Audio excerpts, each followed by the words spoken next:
안녕하세요. 김상로 목사입니다. 네, 오늘은 상처는 꼭 고통만 남기는가 라는 주제로 한번 이야기를 나눠볼까 합니다. 우리 상처하면 아픔, 고통, 또 피하고 싶은 거, 또 상흔, 그죠? 흔적, 이런 연관되는 이미지들이 생각나는 것 같습니다. 꼭 상처가 우리에게 나쁜 것인가? 흔히 하는 말로 상처받았어, 그 사람이 내게 상처 줬어, 이런 말들을 우리는 줄곧 하기도 하고, 또 내가 그럴 때 그 아픔을 굉장히 크게 느끼고 고통스러워하는 경우를 보게 됩니다.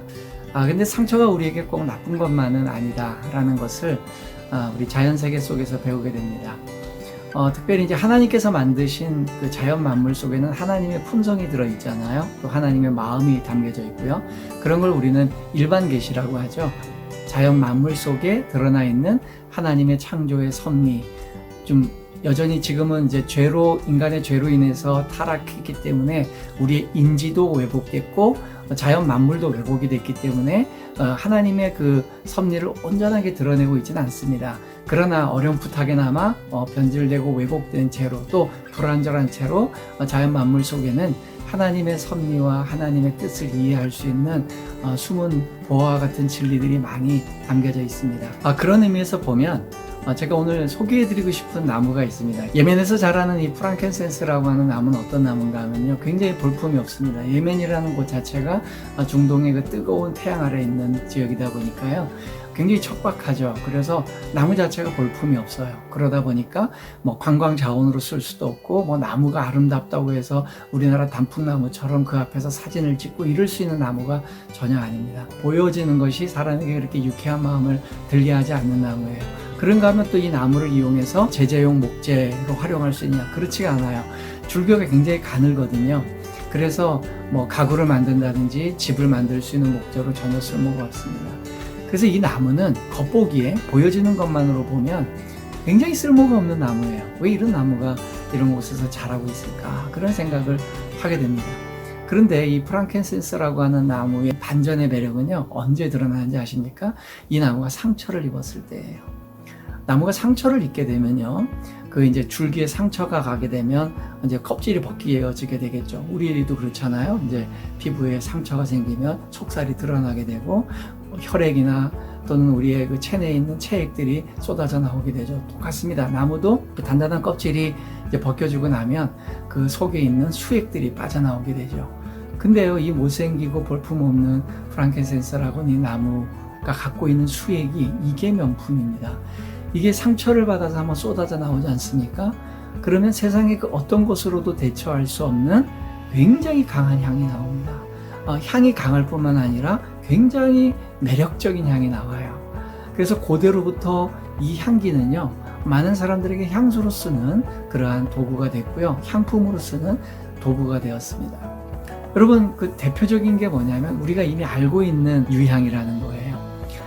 예수님께서 태어나실 때에 동방에서 온 사람들이 예수님께 선물을 바친 것 중에 하나가 바로 유향이었죠. 황금과 유향과 모략을 바쳤는데요. 그만큼 존귀한 거예요. 아주 귀하신 분에게, 왕에게 바치는 그러한 선물로 사용될 만큼 아주 귀한 향품재료, 바로 유향이었습니다.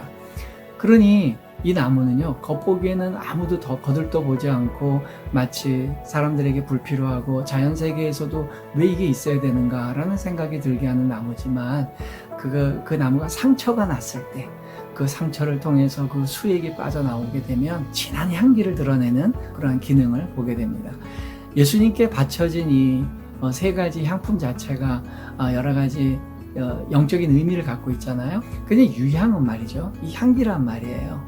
거칠고 보기에 별로인, 또 가치가 없어 보이는 그것이 그 향기를 뿜어내서 그 지역 주변에 그 나무의 존재, 또 아름다운 향을 퍼치게 하는, 저는 그런 의미에서 선지자적인 사역의 모습이 아닌가 싶습니다. 또 예수님이 메시아이시다는 사상을 가장 강력하게 드러내는 선물 중에 하나가 저는 유향이라고 생각합니다.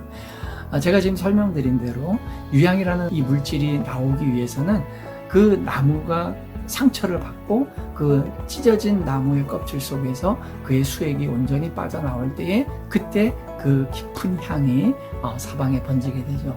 예수 그리스도께서도 나무에 달리셨습니다.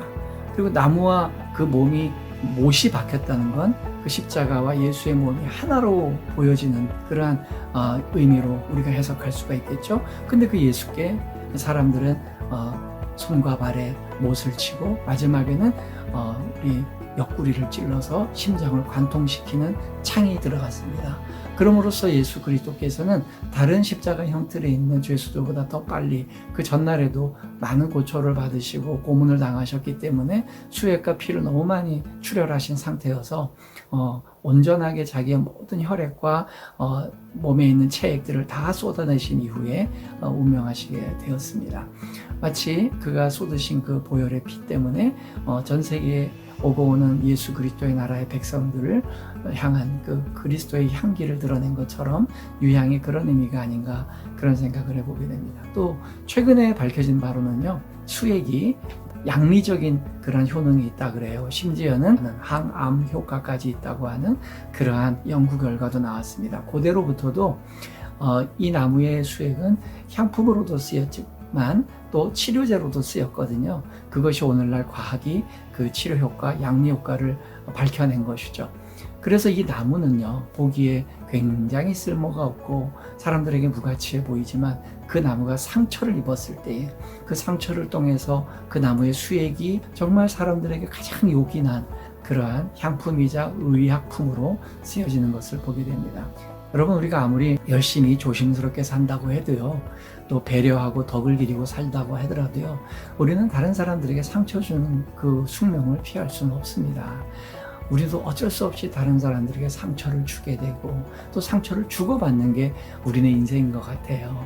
그럴 때 상대방을 향해서 나한테 상처 줬어, 당신이 왜 나한테 상처를 줘, 이렇게 비난할 게 아니라 그 상처를 통해서 내가 찢겨지고 구멍이 나고 내 체액이 쏟아져 나가고 내 속의 내면이 드러날 때에 그 내면이 오히려 그곳에서 분노와 투쟁과 어리석은 비난이 나오는 게 아니라 그 가운데서 그 프랑켄센스라고 하는 나무가 그 속에서 사람에게 유익한 그러한 향과 의료적인 혜택을 줄 수 있는 그런 액을 뿜어내는 것처럼 상처받았을 때, 찔리고 아플 때 우리 속에서 더 사람을 힘들게 하고 다른 사람을 또 제2차, 제3차 가격하고 공격하는 또 다른 흠집내기, 상처내기로 반응할 게 아니고 다른 사람들에게 그리스도의 향기를 드러내고 그 사람을 치료할 수 있는 그러한 내 내면의 액체를, 또 내 내면의 물질을, 내 내면의 에너지를 그렇게 뿜어낸다면 우리가 진정한 그리스도의 그런 제자로 또 그의 백성으로 살아가는 게 아닌가 싶습니다. 우리 예수님이 그렇게 사셨잖아요. 우리 예수님은 상처받았지만 사람들이 예수의 십자가에 달리신 예수를 찌르고 또 핍박했을 때 주님은 그들과 동일하게 비난하고 나를 왜 못 받게 하느냐, 나한테 왜 상처 주느냐, 나를 왜 아프게 하느냐, 나를 왜 고통스럽게 하느냐 라고 하면서 그들을 힐난하거나 비난하거나 욕한 게 아니라 오히려 저들이 하는 그 죄를 잘 모릅니다. 주님, 하나님 용서해 주세요. 아버지 용서해 주세요. 라고 기도하면서 끝까지 그들을 품어주고 정말 그 인간이 도저히 뿜어낼 수 없는 내면에서의 깊은 그 배려심과 사람들을 사랑하는 긍휼의 마음들을 뿜어내신 것처럼 우리들이 그렇게 했으면 좋겠어요. 모쪼록 여러분들도 프랑켄센스라고 하는 이 나무와 같이 겉보기엔 볼품이 없지만 그 내면에 아주 아름다운 향기를 품고 사는 여러분들이 되셔서 누군가 상처를 주면 그 상처가 뿜어져 나올 때에 더 많은 향기를 뿜어내는 그러한 여러분들이 됐으면 좋겠어요. 동남풍아 불어라, 서북풍아 불어라, 가시밭에 외카파 예수 향기 날리니 할렐루야. 네, 뭐 이런 찬양 있잖아요.